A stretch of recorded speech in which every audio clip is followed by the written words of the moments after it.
में अमीर गरीब गोरा काला बड़ा छोटा नमाज का वक्त जब होगा इकट्ठे खड़े होंगे और उनकी अजमत के लिए आज पूरी दुनिया ये कह तो देती है कि इस्लाम पूरी दुनिया में कैसे पहुंचा।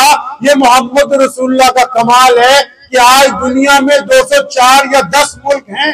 उन 204 या 10 मुल्कों में जितनी रंग के लोग रहते हैं, जितनी नस्लों के लोग रहते हैं, जितनी जुबानों के लोग रहते हैं, जितने खित्तों के लोग रहते हैं, उनमें थोड़े या ज्यादा कलमा ला इलाहा इल्लल्लाह मुहम्मद रसूलुल्लाह पढ़ने वाले मौजूद हैं। इससे बड़ी उनकी अजमत और कुछ नहीं। अल्लाहु अकबर। तमाम हज़रात दुरूद शरीफ पढ़िए भाई। अल्लाहुम्मा सल्ली अला मुहम्मद व अला आलि मुहम्मद कमा सल्लैता अला इब्राहीम व अला आलि इब्राहीम इन्नका हमीदुम मजीद। अल्लाहुम्मा बारिक अला मुहम्मद व अला आलि मुहम्मद कमा बारकता अला इब्राहीम व अला आलि इब्राहीम इन्नका हमीदुम मजीद। मोहम्मद की मोहब्बत दीन हक की शर्त अव्वल है। सल्लल्लाहु मोहम्मद की मोहब्बत दीन हक की शर्त अव्वल है।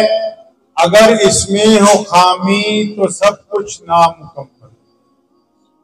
रबीउल अव्वल के महीने में कुछ वादे होते हैं जो हमें अपने नबी अलैहिस्सलातु वस्सलाम के साथ करने होते हैं। कुछ बातें होती हैं जो दोहरानी होती, कुछ काम होते हैं जो छोड़ देने पड़ते हैं, कुछ चीजें होती हैं जिनसे नजरें घुमा लेते हैं, कुछ बातें होती हैं जहां गर्दन झुका ली जाती। हमने ये समझा कि नबी अलैहिस्सलातु वस्सलाम से इश्क यही है, नबी अलैहिस्सलाम से इश्क यही है कि हम पैसा खर्च करें, हम खाना खुद भी खाएं दूसरों को भी खिलाएं। लेकिन असल इश्क तो ऐसे नहीं होता। अंग्रेज का दौर था, दिल्ली की शाहजहानी जामा मस्जिद, जिसको आजकल आप जामा मस्जिद दिल्ली कहते हो, उसका जो गेट है उर्दू बाजार की तरफ, तो वहां चंद मांगने वाले रोजाना बैठा करते।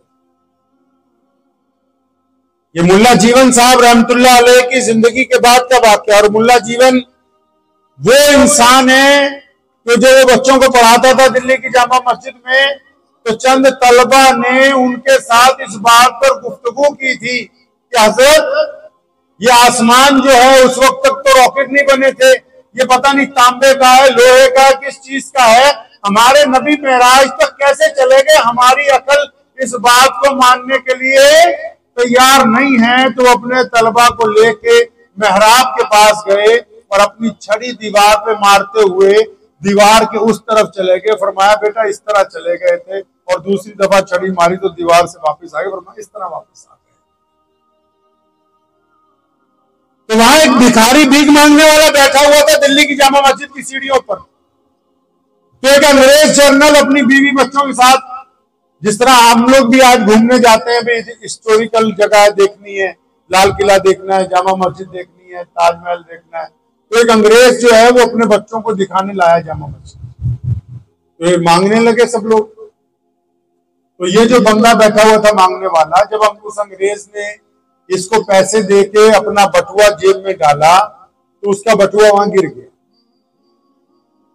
अब वो लोग आगे चले गए अंदर मस्जिद में। अब इस आदमी ने वो बटुआ उठा लिया मांगने वाला, इस नियत से उठाया कि ये जब वापस आएगा तो मैं इसको दे दूंगा। 1 घंटा 2 घंटा 4 घंटे गुजर गए, वापस ही नहीं आया। पता लगा जी वो तो इधर से घुसे थे, दूसरे गेट से चले गए। बात आई गई हो गई। 15 साल के बाद उस अंग्रेज का दोबारा दिल्ली आना हुआ, फिर जामा मस्जिद घूमने आया तो भीख मांगने वाला वहीं फिर बैठा हुआ था।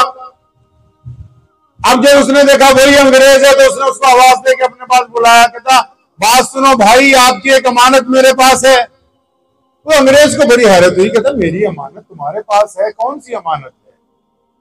तो कहने लगा ऐसे ऐसे आप आज से पहले आए थे, आपके बच्चे साथ में थे, आपका बटुआ गिर गया था, तो उसने अपनी झोले में से, अपनी गुदड़ी में से वो बटुआ निकाल के जब उस अंग्रेज को दिया, उसने खोला तो उसमें सारे के सारे पैसे वैसे ही थे। तो उसने उस मांगने वाले को कहा, कहता तुझे पता है कि इसमें कितने पैसे हैं? तो मुझे तो पता नहीं, मैंने कभी खोल के। कहता इसमें इतने पैसे हैं कि तू चाहता तो एक अच्छा घर खरीद सकता था अपने लिए, इतने पैसे हैं इसमें, एक अच्छा काम शुरू कर सकता था। ये तो अजीब बेवकूफ आदमी है, तूने ये बटुआ इतने साल संभाल के रखा, मुझे तो याद भी नहीं रहा था। तो उसने क्या कहा, उस मुसलमान ने उस अंग्रेज को, कहने लगा ये तो बात आप ठीक कहते हो, मैं इसे खोल भी सकता था, देख भी सकता था, पैसे इस्तेमाल भी कर सकता था, मुझे किसी ने पकड़ना नहीं था। लेकिन जब आपका बटुआ गिर गया, आप चले गए, मैंने इसे संभाल के रखा। तो रोजाना एक बात मेरे दिल में आती थी कि अब्दुर्रहमान, कल क़यामत का दिन होगा, अगर हमारे प्यारे नबी अलैहिस्सलाम को सैयदना ईसा अलैहिस्सलाम ने यह कह दिया कि मोहम्मद अलैहिस्सलाम आपके उम्मती ने मेरे उम्मती का बटुआ रख लिया था, तो मेरे नबी को शर्मिंदगी ना उठानी पड़े, इसलिए संभाल के रखा है, क्योंकि रसूलुल्लाह की इज्जत का मामला। नारे तकबीर, नारे तकबीर। मौलाना उस्मान साहब, तो इस बात को ज़हन नशीन कर लीजिए, ज़हन नशीन कर लीजिए इसे, कि मोहम्मद रसूलुल्लाह सल्लल्लाहु अलैहि वसल्लम का उम्मती कहलाया नहीं जाता, रसूलुल्लाह सल्लल्लाहु अलैहि वसल्लम का उम्मती बना जाता है। वो कहना ना, जनाब इश्क सादिक है वो कद फरियाद कर दे हम, जनाब इश्क सादिक है वो कद फरियाद कर दे हन, लबाते मोहरे खामोशी है दिलाच याद कर दे हन। जो मोहम्मद रसूलुल्लाह का आशिक होता है वो फजर के वक्त अपना बिस्तर इसलिए छोड़ता है कि ये मेरे प्यारे पैगंबर अलैहिस्सलाम की आंखों की ठंडक है। अगर मैं बिस्तर पर लेकर रह गया तो शैतान को फतह हो जाएगी, क्योंकि मैं रसूलुल्लाह का मानने वाला हूं, इसलिए शैतान को अपने ऊपर काबिज नहीं होने। जो मोहम्मद रसूलुल्लाह सल्लल्लाहु अलैहि वसल्लम का आशिक होता है, उसके सामने जब किसी की बेटी, किसी की बहन, किसी की बीवी, किसी की इज्जत उसके आगे से गुजरती है, तो फिर वो अपनी आंखों को शर्म की वजह से, हया की वजह से झुका लेता है, इन आंखों के साथ जिना नहीं करता, फिर चाहे वो बेटी मुसलमान की हो या गैर मुस्लिम की हो, क्योंकि उसके दिल में ये बात है कि प्यारे पैगंबर ने हमें सिखा दिया कि बेटियों की इज्जत करना हम पर फर्ज करार दे दिया गया है। तो अगर बेटी किसी की भी हमारे सामने आ जाएगी, हम अपनी नजरों को झुका लेंगे, ताकि अगर ये नजरें उठ के गंदगी की तरफ उसके तरफ चले गई तो हम नबी अलैहिस्सलाम को कल क़यामत के रोज क्या देगा। प्यारे पैगंबर अलैहिस्सलाम के उम्मतियों को आज चलो इसी पंजाब में एक पंचायत लग जाए, किसी मुसलमान का किसी गैर मुस्लिम से कोई लेन देन का हो जाए मसला, अगर 4 लोग देखेंगे, अगर ये झूठ बोलने लगेगा ना, तो सामने वाला जो गैर मुस्लिम है ना, वो एक डायलॉग जरूर मारेगा कि यार तुझे शर्म नहीं आती, तू मुसलमान होकर झूठ बोलता है। दुनिया जानती है कि झूठ और इस्लाम का मेल नहीं है, दुनिया जानती है कि शराब और इस्लाम का मेल नहीं है, दुनिया जानती है कि सूद और इस्लाम का मेल नहीं है, दुनिया जानती है कि बदमाशी और इस्लाम का मेल नहीं है, दुनिया जानती है कि जिना और इस्लाम का मेल। एक सहाबी रसूल सल्लल्लाहु अलैहि वसल्लम, नबी अलैहिस्सलाम ने एक दिन कहा कि देखो किसी गैर की बेटी की तरफ आंख उठ जाए तो आंखें झुका लेना। फरमाते मैं जा रहा था बाजार में, कोई औरत गुजरी, मेरी आंखें उठी हुई थी, मेरी उन पर निगाह पड़ गई, और फिर पता नहीं क्या हुआ, अचानक दोबारा पड़ गई, तो फिर मस्जिद नबी में नहीं गए, घर नहीं गए, जंगल में चले गए और इस्तग़फ़ार करते रहे। नबी अलैहिस्सलाम बार बार पूछते हैं हर हफ्ते कि मेरा वो फलां प्यारा साहबी कहाँ है, लोग या रसूलल्लाह हमें तो पता ही नहीं। और कुछ लोग उसके पास पहुंचे जंगल में, और मैं किस शक्ल से अपने नबी अलैहिस्सलाम के सामने जाऊं, उन्होंने कहा था किसी पर निगाह मत डालना, और मेरी ये निगाह उठ गई थी, अब जब तक मेरा रब मुझे माफ न कर दे उस वक्त मैं नबी अलैहिस्सलाम के हुजूर किस तरह पेश हूं। मुसलमानों, आज पूरी दुनिया ये कहती है कि इस्लाम से हमें परेशानी है, लेकिन वो सिर्फ मीडिया पे कहती है, व्हाट्सएप पे कहती है, सोशल मीडिया पे कहती है। लेकिन अगर कोई आपका पड़ोसी आपके साथ रहता है, आपका कोई पड़ोसी, हमारा कोई पड़ोसी जो हमारे साथ रहता है, कि आबिद सलमानी भाई बैठे हैं, इनकी कॉलोनी में जो लोग रहते हैं हिंदू सिख मुसलमान भाई, वो क्या कहते हैं, कहते हैं यार आबिद भाई जैसा बंदा नहीं मिला। सोशल मीडिया क्या कहता है इसको छोड़ो, आपकी जिंदगी क्या कहती है, रसूलुल्लाह सल्लल्लाहु अलैहि वसल्लम के किरदार के मुतालिक इसकी बात करो।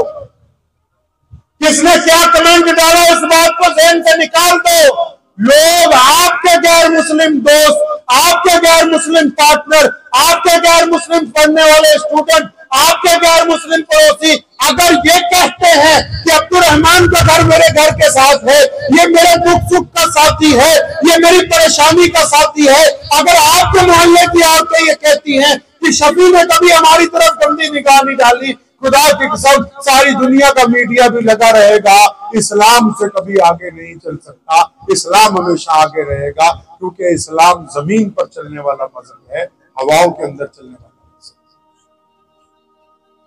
दुनिया को इस बात को मनवाना है, अगर फ्रांस इस्लाम के दहाने पर खड़ा है, यूरोप इस्लाम के दहाने पर खड़ा है, बात यह नहीं है कि पूरी दुनिया मुसलमान हो जाए, बात यह है कि दुनिया में जिन लोगों का हमारे साथ ताल्लुक है उनको कोई गलत फहमी इस्लाम के मुतालिक नहीं रहनी चाहिए। तो अगर अच्छा मुसलमान बनना है तो उसके लिए क्या करना होगा पता है आपको? आइए 1450 साल पहले पीछे चलते हैं, एक वाक्य आपको सुनाता हूं सीरतुन नबी अलैहिस्सलातु वस्सलाम का, उसको सुन के। और ये सीरतुन नबी अलैहिस्सलातु वस्सलाम का जब नबूवत की जिंदगी शुरू होनी है तब का पहला वाक्य है। सीरत तो शुरू हो जाती है आलिम अरवा से, जब अल्लाह ताला ने रूहों से हलफ लिया मोहम्मद रसूलुल्लाह के नबी होने का, खातिमुन नबिय्यीन होने का। सीरत तो 1000 करोड़ साल पहले शुरू होती है, लेकिन जब दुनिया में नबूवत का ऐलान हुआ उसका जो पहला वाक्य है वो सुनिए।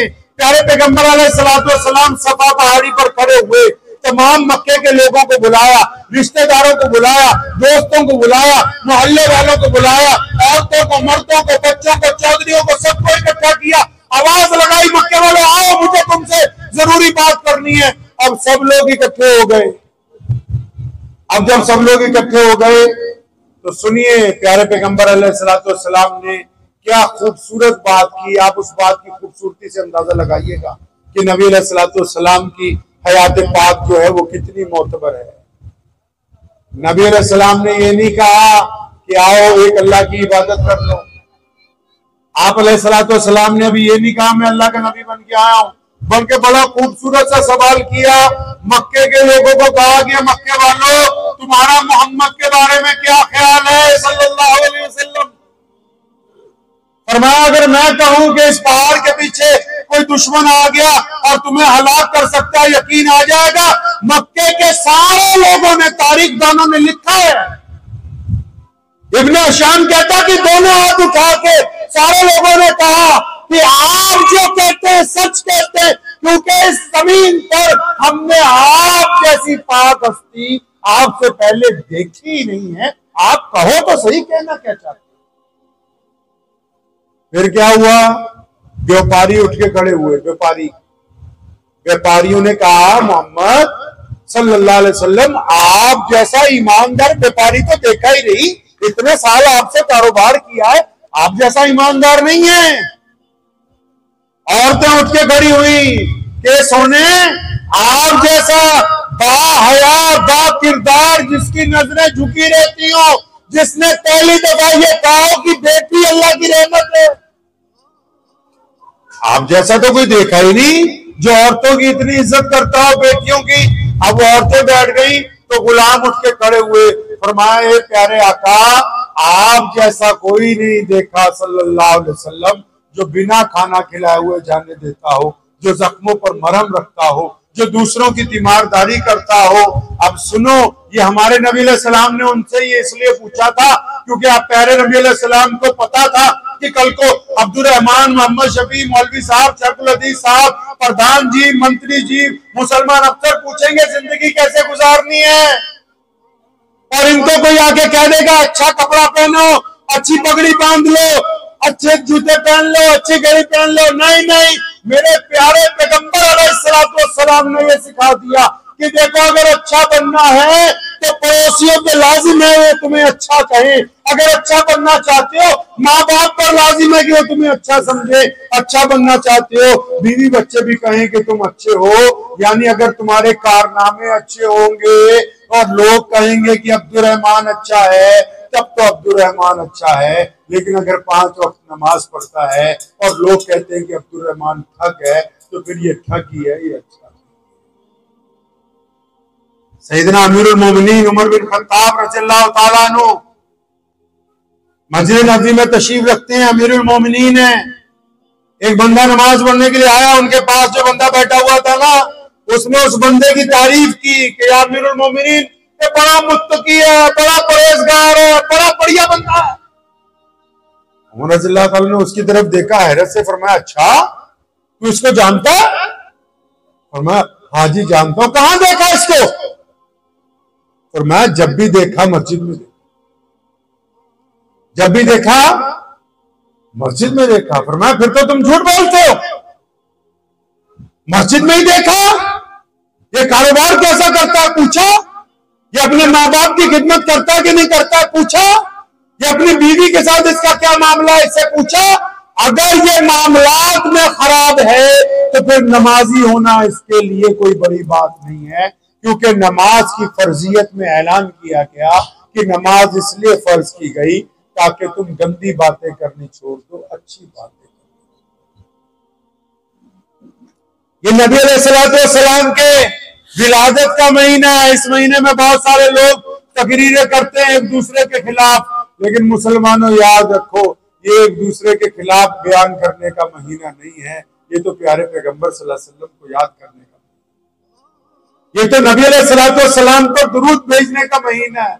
ये तो उनकी याद में गरीबों को अपनी छाती से लगाने का महीना है। ये तो उनकी याद में मजलूमों का साथ देने का महीना है। ये तो उनकी याद में रातों को तहज्जुद पढ़ने का महीना है। ये तो उनकी याद में पड़ोसियों से माफी मांगने का महीना है। ये तो उनकी याद में टूटे हुए रिश्तों को जोड़ने का महीना है। ये तो उनकी याद में आजिज़ी और इंकिसारी पैदा करने का महीना है। मेरे भाई, ये सिर्फ दिखावे का महीना नहीं, ये तो इस बात का है कि मैं वादा कर लूं कि मेरे रब, मैं आज से वादा करता हूं कि जो तेरे महबूब हैं आज से वो मेरे भी महबूब हैं, मैं उनका गुलाम बन गया हूं। अल्लाह ने कहा ना कि जिनको मुझे चाहिए, जिनको खुदा चाहिए, वो रसूलुल्लाह की इत्तबा करें। अल्लाह ने कहा जिनको खुदा चाहिए वो रसूलुल्लाह की इत्तबा करें। तो हम अपने रब से वादा ना करें कि हम अगर काम करेंगे तो ईमानदारी का करेंगे, हरामखोरी को नहीं करेंगे। हम मुसलमान कहते किसको है भाई? मुसलमान किसको कहते हैं? जो हराम के पैसे से हाथ पीछे खींच लेता है। हम दुनिया से मुख्तलिफ क्यों हैं? मुझे एक साहब ने पूछा था, तुम दुनिया से मुख्तलिफ क्यों हैं? मैं कहा, सुनो, अगर हम में कोई शराबी भी होगा, है ना, अरे कुछ पीते हैं, हैगे कि नहीं, होंगे या 2-4, तो मौलाना मैंने उन्हें कहा कि हमारे में जो शराब भी पीने वाले होंगे, अगर वो करोड़पति भी है तो उसमें इतनी जुर्रत नहीं कि वो एक बोतल खरीद के अपने घर ले आए और फ्रिज में रखे और बीवी को बोले कि इसको परोस दो, क्योंकि इस्लाम का गलबा उस पर इतना है, वो अपना गुनाह बाजार में तो कर सकता है, हमारे माशरे के अंदर गुनाह नहीं कर सकता। वो फखर से किसी को नहीं कह सकता कि मैं शराब पीने जा रहा हूं, वो फखर से किसी को नहीं कह सकता कि मैं जिना करने जा रहा हूं।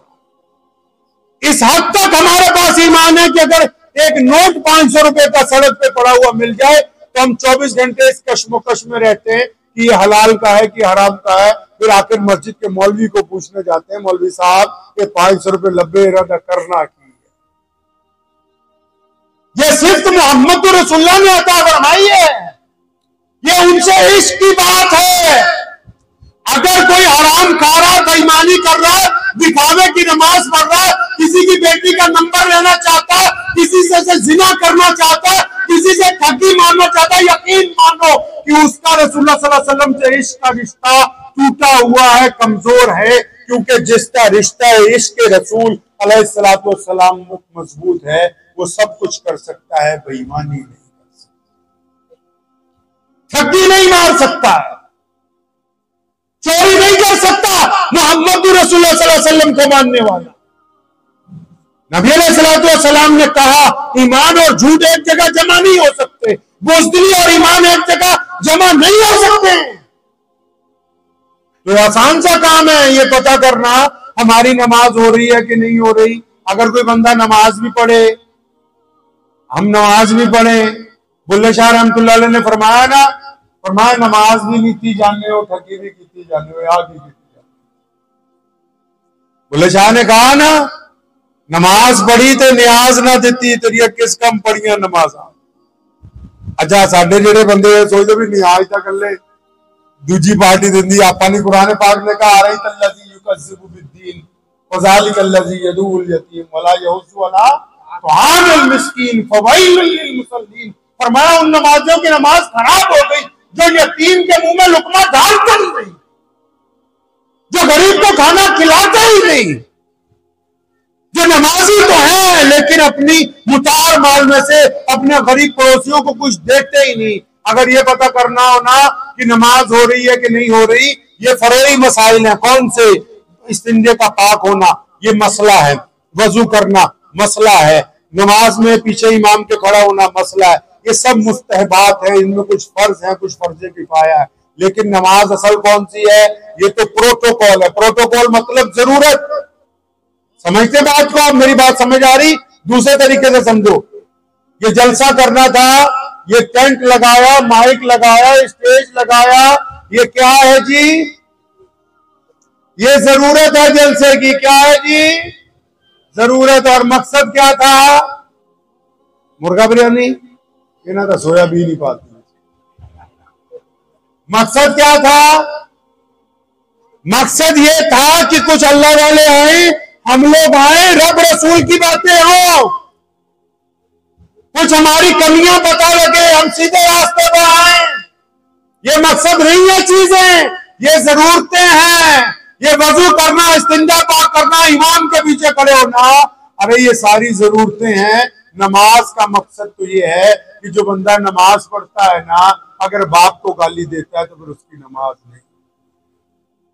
नमाज पढ़ता है, माँ का कहना नहीं मानता, नमाज नहीं। नमाज पढ़ता है, गलत तोलता है, नमाज नहीं होती। नमाज पढ़ता है, जिना करता है, नमाज नहीं होती। नमाज पढ़ता है, गाली देता है, नमाज नहीं होती। नमाज पढ़ता है, दिल के अंदर गीबत कीना रखता है, अरे ये दिखावा कर रहा है। क्योंकि अल्लाह ताला ने तो कह दिया कुरान पाक में, जब नमाज की फर्जियत का ऐलान हुआ कि हमने तो नमाज इसलिए फर्ज की गई, इन्ना सलाता तन्हा, हाँ जी, कि इसलिए फर्ज की गई ताकि तुम गंदी बातें करनी छोड़ दो, अच्छी बातें करने लगो। तो अगर ये करना है क्या भाई, अच्छे मुसलमान बनना है, तो पहले क्या करना होगा? अपने घर वालों को, रिश्तेदारों को अच्छा मुसलमान बनाने की कोशिश। अरे बोलो, हाँ भाई, जोर से बोलो। नहीं, फिर गलत बोल रहे हो। इन लोगों को अच्छा मुसलमान बनाने की कोशिश नहीं करनी, पहले खुद अच्छा बनने की कोशिश। प्यारे पैगंबर ने मना किया ताना देने से, प्यारे पैगंबर अलैहिस्सलाम ने मना किया लोगों के दिल जलाने से। तो भाई तो कुरान पाक में जिक्र है इसका, वैलुल लिकुल्ली हुमज़तिन लुमज़ा, फरमाया गौल और तबाही है उन लोगों के लिए।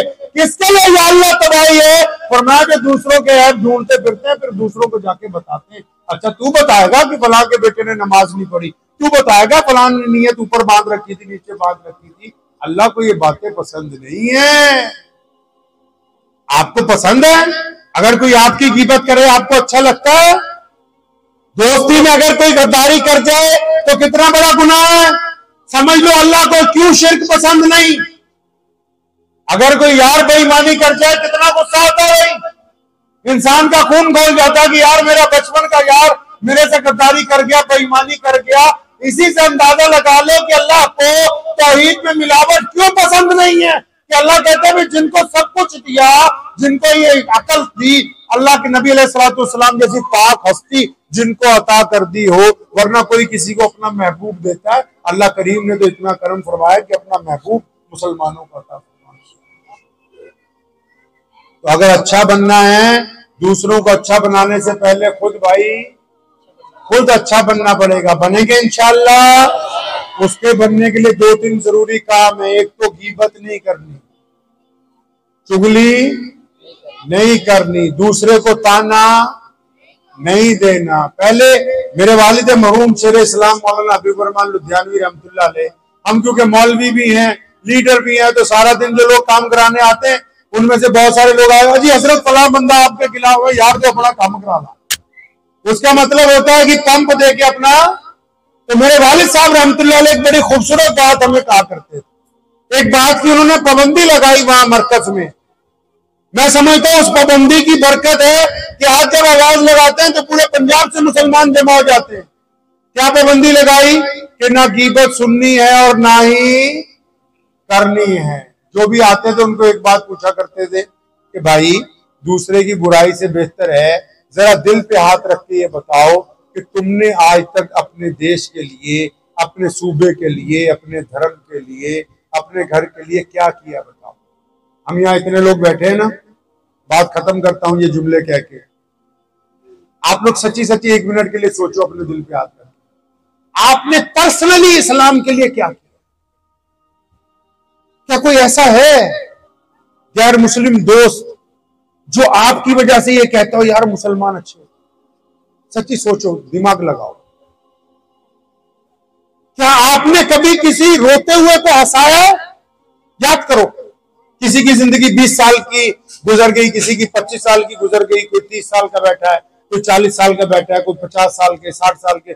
सच्ची दिल पे हाथ रख के बताओ, क्या आपने कभी किसी रोते हुए को हंसाया? ये बातें आसान है कहनी कि मुल्ला जी ने ये नहीं किया, प्रधान ने ये नहीं किया, फलां ने ये नहीं किया। यहां रखो हाथ जरा दिल पे।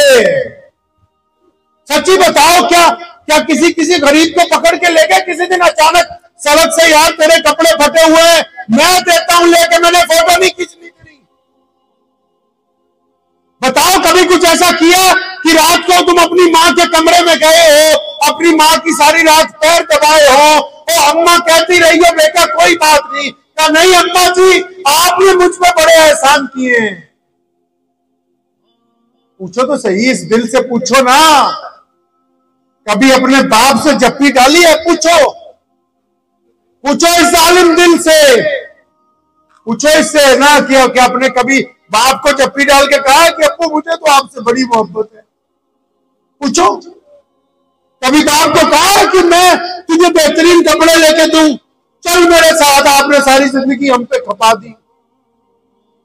क्या कभी अपनी किसी बहन के घर गए हो बिना अपनी बीवी को बताए हुए और उसको अपनी हिम्मत के मुताबिक 50,000, लाख रुपया, 10,000 दे आए हो कि मैं तेरा भाई हूं, ये रख ले मेरे पास से, किसी को बताइए?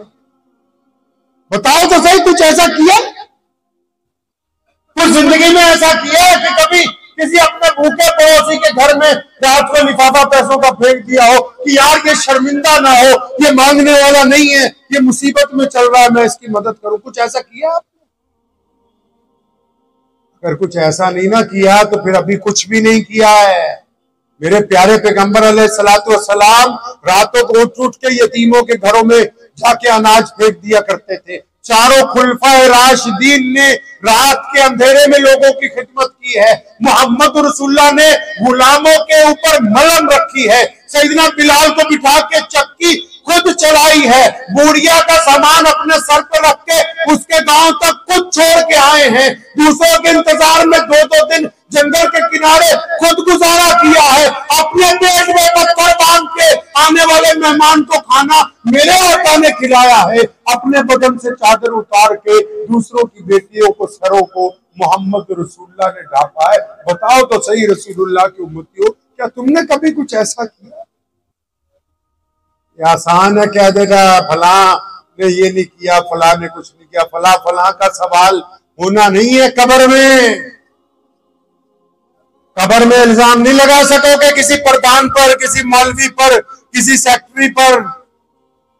वहां तो एक ही बात पता है तुम्हें, कब्र का मामला भी जब बंदा मर जाता है ना, मिसाल के तौर पर मैं आपके घर आया, अगर घर का मालिक मेरा इस्तेकबाल करने के लिए तैयार है तो मैं फिर क्या घर के दूसरे लोगों से भी पूछूंगा घर के दरबान से भी पूछूंगा। सुनो, लिखा है उलमा ने, हदीस में भी मौजूद है, जब बंदा मर जाता है मुसलमान, जब उससे सवाल होगा ना कि तेरा रब कौन है, जब वो कह देता है ना, नमाजी होता है मुत्तकी, कहता जी मेरा रब तो अल्लाह है।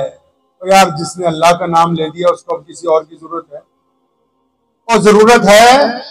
और जिसमें मालिका का ही नाम लेता, कोई गया हो किसी दफ्तर में, मालिकों का ही नाम ले दिया, उसको किसी और की जरूरत है? फरिश्ते कहते हैं कि अल्लाह ये बंदा तो आपको जानता है, आपकी इबादत करता है, आपकी प्रस्तिश करता है, आपको मानने वाला है, आपका नाम इसे हिफ्ज है। हमने पूछा तेरा रब कौन है, ये तो आपका जिक्र करता है। कुर्बान जाऊं मैं अपने रब पे। मेरा रब कहता है नहीं नहीं मेरे फरिश्तों, अभी बात मुकम्मल नहीं हुई, इनसे जाके पूछो क्या ये प्यारे महबूब मेरे मोहम्मद रसूलुल्लाह को जानता है? ये रसूलुल्लाह को अगर जानता है तब तो इसके लिए खुलासी है। अगर ये रसूलुल्लाह को नहीं जानता तो फिर सिर्फ मेरे जानने से इसका काम बनने वाला है। तो करेंगे कुछ ऐसा इंशाअल्लाह। कितने लोग हैं वादा करते हैं कि दाढ़ी रखेंगे सुन्नत के मुताबिक इंशाअल्लाह। फालतू हाथ ना खड़ा करना झूठा मूठा। मुसलमान होना बड़ी बात है, मामूली बात नहीं है। जिसने रखनी बस वही खड़ा करे, जरा अच्छी तरह खड़ा करे जिसने भी रखनी इंशाअल्लाह ताला। अल्लाह आपको कबूल फरमाए। अल्लाह की रजा के लिए आप में से कौन कौन है जो वादा करते हैं कि आज के बाद माँ बाप के आगे बदतमीजी नहीं करेंगे इंशाअल्लाह, माँ बाप के आगे बदखुल्की नहीं करेंगे इंशाअल्लाह, अपनी बीवी के मुंह पे कभी थप्पड़ नहीं मारेंगे, मोहम्मद रसूलुल्लाह को ये बात पसंद नहीं है, हलाल खाएंगे, हलाल ही दूसरों को खिलाएंगे इंशाअल्लाह। दुआ भी कीजिए, वक्त भी हो गया है। अल्लाह करीम आपको इसी तरह कायम और दायम रखे। ये बड़ी खुशी की बात है कि आप हर साल यहाँ इकट्ठे होते हैं और प्यारे नबी अलैहिस्सलातु वस्सलाम की शान में बातें करते हैं, अपने रब की बातें करते हैं। मैं ये चाहता हूँ कि हम लोग एक आइडियल मुसलमान बने। हमारा मकसद सिर्फ अपने आप को दीन से जोड़ना नहीं है, जो हमारे गैर मुस्लिम भाइयों को दीन के मुतालिक गलत फहमी हो गई है, उस गलत फहमी को दूर करना भी हमारा मकसद है। दुआ कीजिए अल्लाह इसमें। मुझे उम्मीद है कि आपको ये वीडियो पसंद आई होगी। अगर पसंद आई हो तो ये आप अपने दोस्तों के साथ शेयर करें और इस चैनल को सब्सक्राइब जरूर करें।